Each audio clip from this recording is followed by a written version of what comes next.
ये आकाशवाणी है। कोविड-19 विशेष कार्यक्रम के अंतर्गत प्रस्तुत है कोरोना वायरस संक्रमण की वर्तमान स्थिति पर चर्चा, जिसे प्रस्तुत कर रहे हैं आकाशवाणी संवाददाता सिद्धार्थ सिंह। इस कार्यक्रम में आमंत्रित स्वास्थ्य विशेषज्ञ हैं doctor lieutenant general Ved Chaturvedi.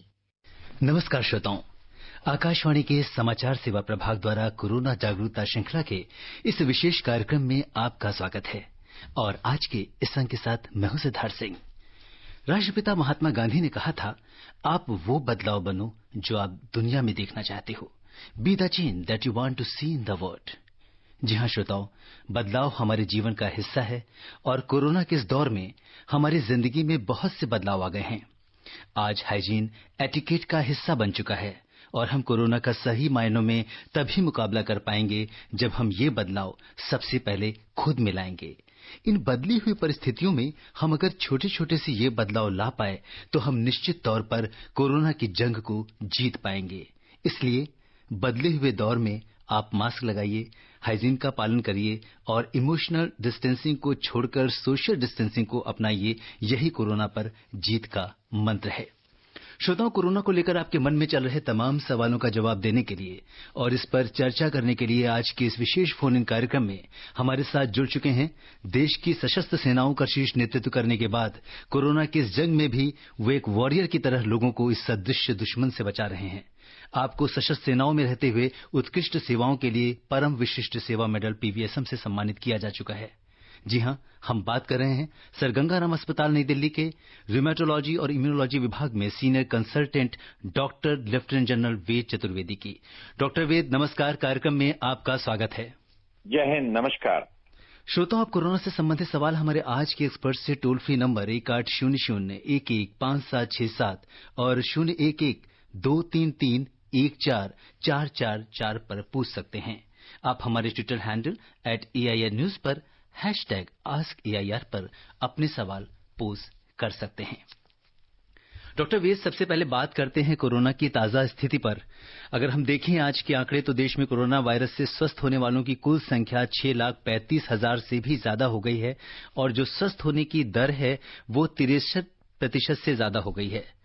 पिछले 24 घंटों में अगर हम देखें तो रिकॉर्ड 22,942 लोग स्वस्थ हो चुके हैं। और जैसा कि कल केंद्रीय स्वास्थ्य मंत्री डॉक्टर हर्षवर्धन ने भी कहा था कि अभी तक कोरोना से संक्रमित 2% से भी कम रोगियों को आईसीयू में भर्ती करने की जरूरत पड़ती है। मॉर्टेलिटी रेट की बात करें, मृत्यु दर की बात करें तो भी हमारे देश में दुनिया के दूसरों के देशों के हिसाब से ये काफी कम है। आप इन स्थितियों को किस तरीके से देखते हैं? आप सिद्धार्थ जी, आपने बहुत ही पॉजिटिव नोट से शुरू किया है जी। और सबसे बड़ी चीज है कि आज हमने शुरू किया था ये सिलसिला लॉकडाउन से, जो बहुत स्ट्रिक्ट था, जिसको प्रधानमंत्री ने खुद लक्ष्मण रेखा का नाम दिया था। उस स्ट्रिक्टनेस के कारण ये हुआ कि हम लोगों ने बहुत कुछ वो सीख लिया जो कि हम पब्लिक को सिखाना चाहते थे। आज एक छोटे से लेके बड़े आदमी को ये मालूम है कि क्या क्या करना है। हाँ, एक बात जरूर हुआ कि हमारा थोड़ा डर कम हो गया है, बट डर कम होने का मतलब नहीं है कि हमारे जो प्रिकॉशंस हैं या जो मूलभूत सिद्धांत हैं, मूलभूत सिद्धांत को बार बार हम लोग इसलिए रिपीट करते हैं, जैसे कि आर्मी में बार बार आपको एक ही चीज सिखाई जाती है और फिर वो आपको रिफ्लेक्सली आपके जीवन में आ जाती है। पूरा उद्देश्य ये है कि यदि हम अपने इन सब प्रिकॉशंस को अपने जीवन में रिफ्लेक्स की तरह लेंगे, जैसे मास्क लगाना, जूते बाहर उतारना, हाथ धोना, सैनिटाइजर लेके चलना, साबुन का उपयोग और सोशल डिस्टेंसिंग, ये सब लेके यदि हम चलेंगे और हम ये भी सोचेंगे हमेशा, ये नहीं कि ये हमारा दोस्त है तो इससे हमको नहीं होगा और ये अनजान आदमी है, इससे होने की संभावना है। ये देखिए, हमारी जो रिकवरी रेट है बहुत अच्छी है और आज दुनिया को मालूम है, दुनिया हमारे हिंदुस्तान की तरफ देख रही है कि क्या कारण है कि हम इस पैंडेमिक को इतनी अच्छी तरह कंट्रोल कर रहे हैं। उसका एक सिंगल कारण है कि जो सेंट्रल गवर्नमेंट है और जो स्टेट गवर्नमेंट है उसको बहुत सीरियसली उन्होंने लिया। तो जो गवर्नमेंट के रूल्स, रेगुलेशन, ऑर्डर्स वो टाइम टाइम पे जारी किए गए। जो जो संस्थाएं हैं उन्होंने अपना कर्तव्य निभाया। उसके कारण हमारी मोर्टेलिटी भी बहुत कम है। क्यों कि यदि सबको शिक्षा होगी तो बहुत जल्दी से ट्रीटमेंट शुरू करेगा, बहुत जल्दी ट्रीटमेंट शुरू करेगा तो मोर्टेलिटी भी कम होगी। हमारे केसेस हो रहे हैं, हम ये नहीं मानते, इतना लार्ज कंट्री है, हमारे पास इस समय 1 मिलियन केसेस हैं, बट हमारी रिकवरी जैसे आपने बोला 63% है। हमारी मोर्टेलिटी 2% से कम है। हमारी मोर्टेलिटी इतनी कम है कि हम लोगों से एज ए मेडिकल साइंटिस्ट दुनिया लोग पूछती है क्या ये इसके कारण है, क्या उसके कारण है। कई लोग बोलते हैं भाई शायद हमारा जो VCG वैक्सीनेशन है, जो TB का वैक्सीनेशन है उसके कारण है, या कुछ हमारे पास कुछ ऐसे सिद्धांत हैं पुराने जो कि हम लोग ज्यादातर बहुत से लोग वेजिटेरियन फूड खाते हैं, कई लोग आयुर्वेदिक के काढ़ा की बात करते हैं, कई लोग सोचते हैं कि हमारा जो पूरा सिस्टम है, हमारा जो हेल्थ सिस्टम है, आपको सरप्राइज होगा कि हम लोग अपनी बहुत सी बुराइयां कई अपने देश की करते हैं। हमारा जो हेल्थ सिस्टम है और जो फार्मेसी है, हिंदुस्तान वर्ल्ड की फार्मेसी है। यू विल बी सरप्राइज कि हम लोग, पूरी दुनिया हमको सबसे बड़ी फार्मेसी मानता है। और जो हमारा हेल्थ स्ट्रक्चर है गवर्नमेंट और प्राइवेट में जो डिवाइडेड है, वो एक बहुत बड़ी व्यवस्था है। इसके कारण जो फिगर्स आप बता रहे हैं वो इसलिए कम है। जी डॉक्टर वेद, बहुत महत्वपूर्ण बात आपने बताई। सबसे बड़ी बात तो ये है कि अब जो हमारी लाइफ स्टाइल है, अब जो हम हेल्थ हाइजीन की बात करेंगे वो हमारे जीवन शैली का हिस्सा बन जाएंगी। हमें मास्क लगाना है, हमें सोशल डिस्टेंसिंग का पालन करना है, जूते बाहर उतारने हैं, ये सब चीजें हमारी जिंदगी का एक अहम हिस्सा बनेगी। डॉक्टर वेद, अब बात करते हैं कोरोना की टेस्टिंग की, और यहाँ पर ये बताना चाहेंगे कि एक जो केंद्रीय स्वास्थ्य मंत्रालय की जो रिलीज थी जिसमें ये कहा गया था कि सभी जो रजिस्टर्ड प्रैक्टिशनर्स हैं वो कोविड-19 जांच की सिफारिश कर सकते हैं। अगर हम देखें तो ये जांच दिन प्रतिदिन बढ़ती जा रही है। पिछले 24 घंटों में 3,26,000 से ज्यादा सैंपल्स की जांच की गई है और ये आंकड़ा अब 1,27,00,000 से अधिक सैंपल्स तक पहुंच चुका है। और अगर हम प्रति 10 लाख लोगों पर जांच के आंकड़े की बात करें तो ये भी बढ़ रहा है और इस समय ये 9,231 से अधिक है, जबकि WHO ने भी सलाह दी थी कि प्रति 10 लाख में से 140 टेस्ट प्रतिदिन होने चाहिए। तो हम काफी फार अहेड हैं इन आंकड़ों से। तो कैसे देखते हैं आप कि अब जब सारे लोग इसको रिकमेंड कर सकते हैं इन टेस्ट को? आपने बहुत अच्छा सवाल पूछा। शुरू में हमारे पास इतने किट्स नहीं थे और हमें समस्या का हम लोग कलेक्ट कर रहे थे कितनी बड़ी समस्या है। इसलिए हमने कहा था कि भाई जो सिम्टोमेटिक हैं या गवर्नमेंट के डॉक्टर्स ही हैं वो कर सकते हैं। अब हमने इसमें छूट दे रखी है। देखिए, अमेरिका के बाद यदि इतने बड़े वर्ल्ड में सबसे ज्यादा कोई टेस्ट कर रहा है तो वो इंडिया है। तो जो आप कह रहे हैं बिल्कुल ठीक है। और डॉक्टर साहब, ये टेस्ट की बात है और इसके साथ ही कोरोना को लेकर बहुत सारे सोशल मीडिया पे और कई जगह इसके सरफेस ट्रांसमिशन को लेकर कई तरह के सवाल आ रहे हैं कि ये वायरस जो है सरफेस पर कितनी देर रहता है और सरफेस से जो हमें इन्फेक्शन के चांसेस होते हैं वो अगर हम face to face droplet infection की बात करें तो उससे कितने गुना कम है या अधिक है, इसके बारे में थोड़ा विस्तार से बताइए। देखिए, शुरू से ही कई बार हमने व्हाट्सएप पे भी वीडियो देखे हैं कि कोई टच करेगा तो ये हो जाएगा, बैंक के यदि हम नोट लेंगे तो क्या होगा, कोई पेपर टच करेंगे तो क्या होगा, न्यूज़पेपर टच करेंगे क्या होगा। मेरे ख्याल से शुरुआत जो थी पैंडेमिक की वो एक सीखने वाली स्टेज थी। धीरे धीरे कई रिसर्च पेपर आए कि जब आप इन सब चीजें सतह को, जैसे आपने हैंडल है, आप हैंडल टच करते हैं, आप कोई कागज टच करते हैं, टेबल टच करते हैं, आप सब्जी टच करते हैं, तो इसमें जो वायरस है यदि इवन आपके हाथ में वायरस है भी तो उसका वायरल लोड बहुत कम होता है, उससे ट्रांसमिशन होने की संभावना कम होती है। इसका मतलब ये नहीं कि हम वो प्रिकॉशंस छोड़ दें। वो हमने जो प्रिकॉशंस सीखे हैं वो अच्छी चीज है, बट इतना डरने की बात नहीं है जितना हम लोग सोचा करते थे। जो डरने की बात है, जो मैक्सिमम इन्फेक्शन है वो जो फैलेगा वो या तो माउथ कैविटी से या नेजल कैविटी से। तो जो हम आपस में बातचीत करते हैं, कई लोग सोचते हैं ना सिर्फ खांसने से होता है। नहीं, खांसने से भी वायरस ऑलमोस्ट काफी निकलता है, यदि वायरल लोड कहा जाए तो हवा में। बट बातचीत करने से, गाना गाने से, इसलिए आपने सुना होगा कभी कभी कि हम कभी जो शॉप्स पे जाते हैं और वहां बहुत से लोग जाते हैं, बात करते हैं, तो वहां कम से कम रहिए। तो ये एक पब्लिक के लिए मैसेज है कि सरफेस से जो है वो ट्रांसमिशन कम है, और बातचीत से या आप बहुत देर तक वहां जहां बहुत सारे लोग हैं, इसलिए मास्क लगाने के ऊपर इतना जोर है। इसके लिए रूल्स है, रेगुलेशंस है। इवन जो लिबरल कंट्रीज लाइक फ्रांस ने अभी बहुत दिनों तक नहीं लागू किया। इवन अमेरिका में कई स्टेट्स हैं, माइक सिस्टम है, फेडरल सिस्टम, स्टेट्स बहुत इंडिपेंडेंट हैं, बट उन्होंने रियलाइज किया कि नहीं, जो हिंदुस्तान ने मास्क पहनना है, वो जो हमने मैंडेटरी किया हुआ है, वही हम करेंगे तो हम इससे बच सकते हैं।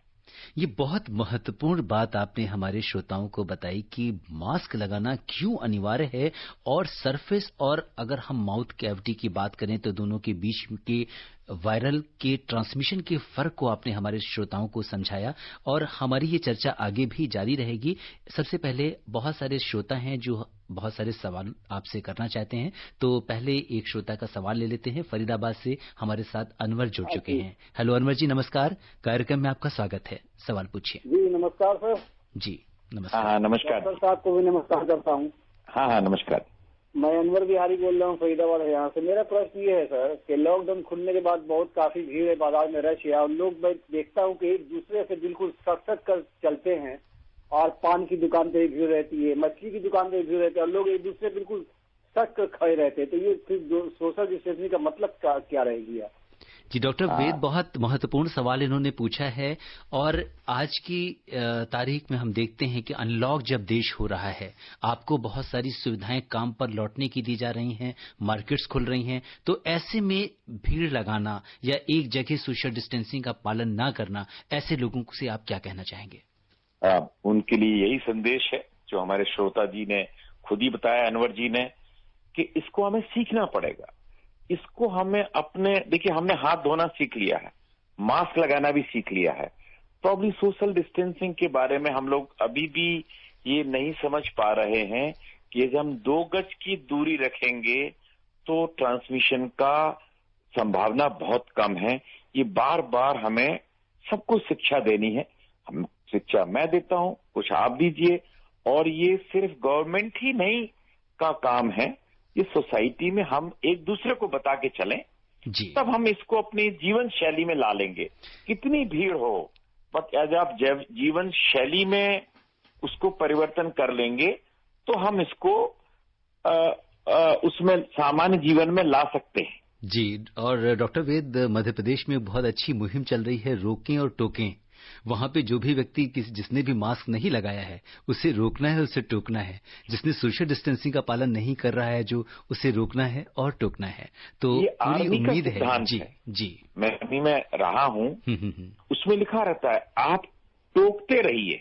जी, आपकी कैप ठीक नहीं है, आपने सलूट ठीक नहीं किया, आपने आज शेविंग ठीक नहीं की, आपने कपड़े अच्छे नहीं पहले, 1 बार 2 बार 3 बार, फिर वो धीरे धीरे आदत में आ जाता है। जी, बहुत महत्वपूर्ण बात है, और हमें लगता है कि हमारे जो श्रोता हैं आपकी ये बात बहुत ध्यान से सुन रहे होंगे, और इस तरह से ये जो चेन है एक दूसरे को जागरूक करने की, वो आगे बढ़ती रहेगी और हम इस पर जरूर विजय पाएंगे। इस बीच हम रुख कर लेते हैं दिल्ली का, और वहां से ठाकुर दास जी हमारे साथ जुड़ चुके हैं। ठाकुर जी नमस्कार, कार्यक्रम में आपका स्वागत है। अपना सवाल पूछिए। मैं सर ये कह रहा था जी कि हमारे एक हफ्ते से ये 63% चल रही है सही होने की दर जो है, ये 80% तक कब तक पहुंचेगी सर?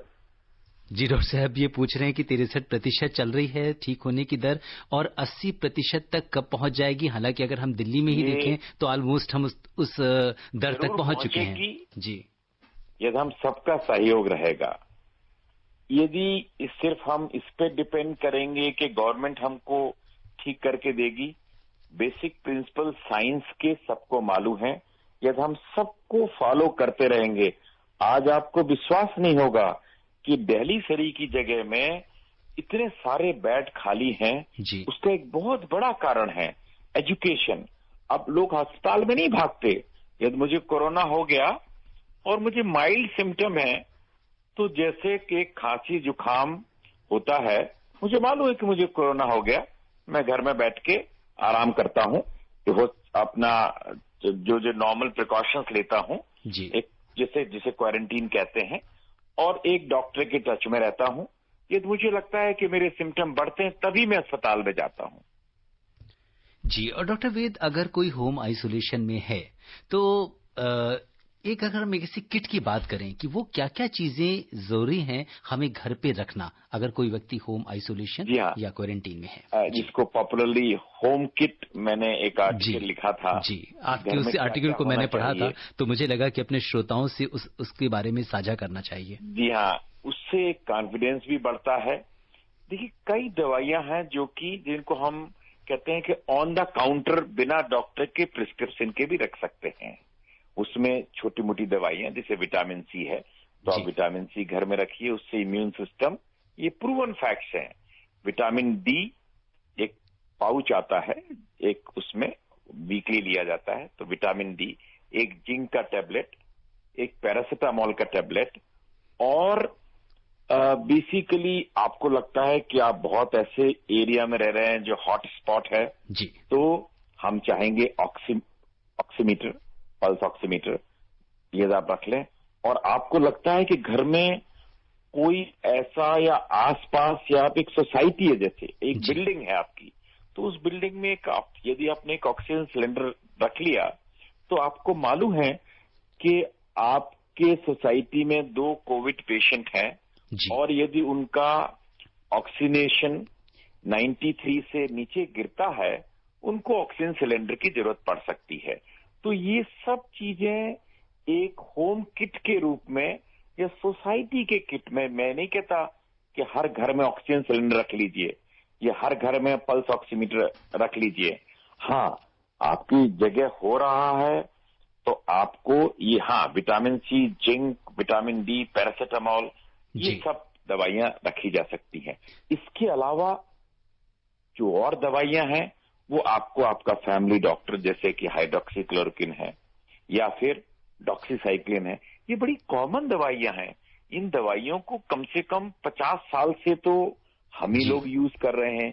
तो आपका एक फैमिली डॉक्टर, जिसको उसके लिए एक बड़े अस्पताल में भागने की जरूरत नहीं है, यदि आपको कोविड पॉजिटिव होगा तो वो ये दवाइयां भी लिख देगा। बिल्कुल, कहा भी जाता है डॉक्टर साहब कि when it is peace it is time for the preparation of war. तो वो वाली चीज है, अगर ये इस तरह की कोई रेडीमेड किट हम अपने पास रखेंगे तो हमें जो वास्तव में जब जरूरत पड़ेगी तो हमें उतनी दिक्कत का सामना नहीं करना पड़ेगा। और एक चीज मैं भूल गया, आयोडीन का, जो जिसे बीटाडीन बोलते हैं, गार्गल के लिए 1-2 बूंद पानी डालिए और गार्गल कर सकते हैं। उसके लिए कई लोग रिकमेंड करते हैं कि आप हल्दी का भी गार्गल कर सकते हैं या फिर गर्म पानी कर सकते हैं। बीटाडीन बड़ा एंटीसेप्टिक है, तो इसीलिए। और डॉक्टर साहब, अब हम रुख करते हैं जौनपुर उत्तर प्रदेश का, जहां से हमारे साथ जुड़ चुके हैं राजधर मिश्रा जी। हेलो राजधर जी, नमस्कार, कार्यक्रम में आपका स्वागत है, अपना सवाल पूछिए। डॉक्टर साहब, मेरा नमस्कार जी। हाँ, नमस्कार सर। मेरा 2 सवाल है सर। पहला सवाल मेरा सर कि अगर कोरोना पॉजिटिव मरीज ठीक होकर घर पे आ रहा है तो सर कितनी बार अगर हम प्लाज्मा थेरेपी दान कर सकता है, मतलब कि कोई इसका बंदी से 1 बार के बाद 2 बार नहीं हो सकता या 3 बार नहीं दे सकता। और सर मेरा दूसरा सवाल है सर कि अभी पिछले दिनों कुछ समाचार में से देखने सुनने मिला था कि कुछ वैज्ञानिक बता रहे थे कि हवा में उड़ता है, कि हवा में सर उड़ता है तो मतलब कैसे उससे सावधानी करें। जी डॉक्टर वेद, इनके 2 सवाल हैं। जी हाँ, मैं पहले आपका पहला इनका सवाल मैं एक बार रिपीट करता हूँ श्रोताओं के लिए। श्रोताओं के लिए मैं रिपीट करता हूँ। अगर इन्होंने पूछा है कि कोई कोरोना पॉजिटिव मरीज ठीक होने के बाद कितने दिन बाद प्लाज्मा डोनेट कर सकता है, और वो क्या 1 बार से ज्यादा बार प्लाज्मा दे सकता है। हाँ, ये आपने बहुत ही एक रिलेवेंट सवाल पूछा है। देखिए, जनरली क्या है कि जैसे ब्लड डोनेशन होता है, तो ब्लड डोनेशन हम बोलते हैं ना कि भाई आप 3 मंथ्स के बाद दीजिए जी, कि आपको यदि आज है तो आप 3 मंथ्स के बाद, ये ब्लड डोनेशन की तरह ही है बेसिकली। तो हम पेशेंट को जब कोविड पॉजिटिव होता है, वो जब रिकवर होके आ जाता है, तो उसके बाद हम उसको, यदि हमने एक बार प्लाज्मा उसका ले लिया, तो हम जनरली ये रिकमेंड करते हैं कि आप 3 मंथ्स के बाद दोबारा प्लाज्मा दे सकते हैं। और आपका जो दूसरा सवाल था, हवा से इन्होंने पूछा है कि क्या कोरोना का जो वायरस है या कोरोना संक्रमण है, ये हवा से फैल सकता है क्या? ये बहुत ही रिलेवेंट सवाल आपने पूछा है, क्योंकि देखिए रिसर्च अभी रुकी नहीं है।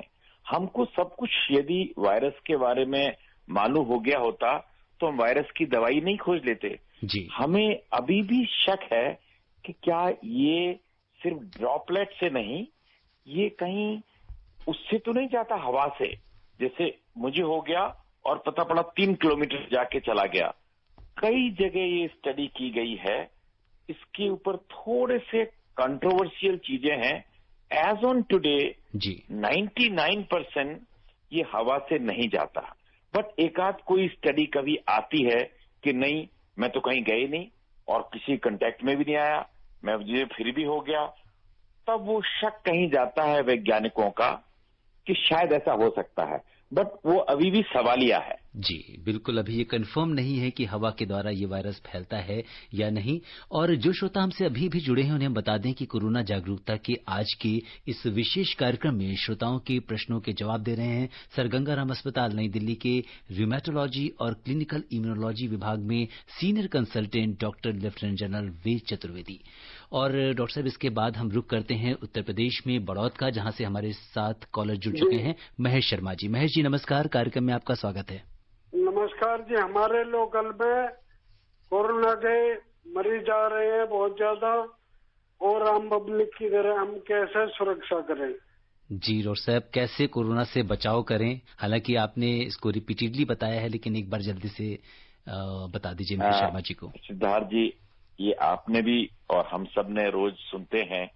हमें एक काम जरूर करना है। देखिए, हम लोग इतने व्हाट्सएप करते हैं एक दूसरे को। यदि आपकी कोई सोसाइटी है जहां आप रहते हैं, और यदि कोई आप, चाहे वो सरपंच हो, चाहे एक सोशल लीडर हो, एक पूरे मुखिया होता है, एक हर जगह कोई ना कोई एक मुखिया जरूर होता है, तो उसको इसकी नॉलेज होना चाहिए। मैं नहीं कहता कि हर आदमी के पास नॉलेज है, बट ये जानना चाहिए कि एक बीमारी है। ये बीमारी एक जुकाम सरीकी है, जैसे साधारण जुकाम होता है, बट ये एक साधारण जुकाम से इसलिए भिन्न है कि बहुत इसकी इन्फेक्शन रेट बहुत ज्यादा है।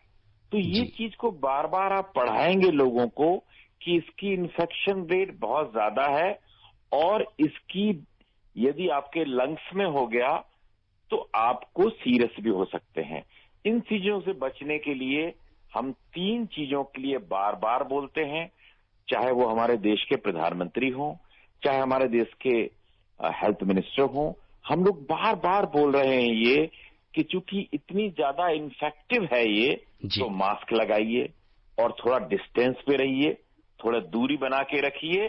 और आप 2 चीजें हैं, एक साबुन और एक सैनिटाइजर। सैनिटाइजर क्या है? अल्कोहल है, 70% अल्कोहल है। उससे अपने हाथ धोइए, और घर में है तो साबुन से धोइए। ये चीज बार बार एक दूसरों को बताइए कि अपने जीवन शैली में लाइए। और डॉक्टर साहब, एक सवाल और व्हाट्सएप पे और बहुत सारे सोशल मीडिया पे इस समय आ रहा है कि मानसून का मौसम है, बारिश और ह्यूमिडिटी में क्या इस वायरस का संक्रमण ज्यादा हो सकता है? इस पे एक पहले हम लोग ये सोचा करते शायद गर्मी से में इसका वायरस का प्रकोप कम हो जाएगा। अब हम यही सोचा करते हैं कि शायद बरसात में ये धुल जाएगा। ऐसी कोई रिसर्च अभी तक नहीं हुई है। इनफैक्ट जितने वायरसेस हैं, मोस्ट ऑफ द वायरसेस, इनका इस ह्यूमिडिटी में बढ़ने की आशंका रहती है। इसलिए हमको और भी चौकन्ना रहना चाहिए इस मौसम में। और आगे आने वाला जो मौसम है विंटर में भी, यूरोप में जब ये शुरू हुआ था तो विंटर था जी। इतना विंटर था, बट बहुत ज्यादा था। तो इसका मतलब है कि शायद ये वायरस पे किसी मौसम का असर नहीं होता, शायद जी। और अब हम रुक करेंगे बिहार में सीतामढ़ी का, जहां से हमारे साथ जुड़ चुके हैं सुजीत जी। सुजीत जी नमस्कार, कार्यक्रम में आपका स्वागत है, अपना सवाल पूछिए। नमस्कार जी। हाँ नमस्कार। अरे साहब, अभी जो कोरोना काल में क्या ताकतवर बनना पड़ेगा? जी, ताकतवर बनने की बात की है डॉक्टर साहब, और जैसा कि हम आप डिस्कस कर रहे थे कि जो इम्यूनिटी की बात है, किस तरीके से अपनी इम्यूनिटी का कितना इम्पैक्ट पड़ता है कोरोना से लड़ाई लड़ने में। देखिए, कमजोर को हर कोई सताता है, तो जो मैं बार बार बोलना पड़ता है कि चाहे वो नेशन हो, चाहे व्यक्ति हो जी, चाहे फैमिली हो, यदि आप स्ट्रांग होंगे, और हम सबको वो प्रिंसिपल मालूम है कि हमको एक अच्छा खाना खाना चाहिए, एक अच्छी नींद लेना चाहिए, ये बेसिक प्रिंसिपल हैं बलवान होने के जी। और इम्यून सिस्टम को स्ट्रांग करने के लिए कई बेसिक प्रिंसिपल्स हम सबको मालूम है कि एक अच्छी डाइट लेनी चाहिए, हमको विटामिन सी का सेवन करना चाहिए, विटामिन डी का सेवन करना चाहिए, जिंक का सेवन करना चाहिए, कम से कम 8 घंटे आपको सोना चाहिए, क्योंकि ये प्रूवन फैक्ट है कि यदि आप एडिक्वेट स्लीप लेंगे तो आपका इम्यून सिस्टम स्ट्रांग होगा।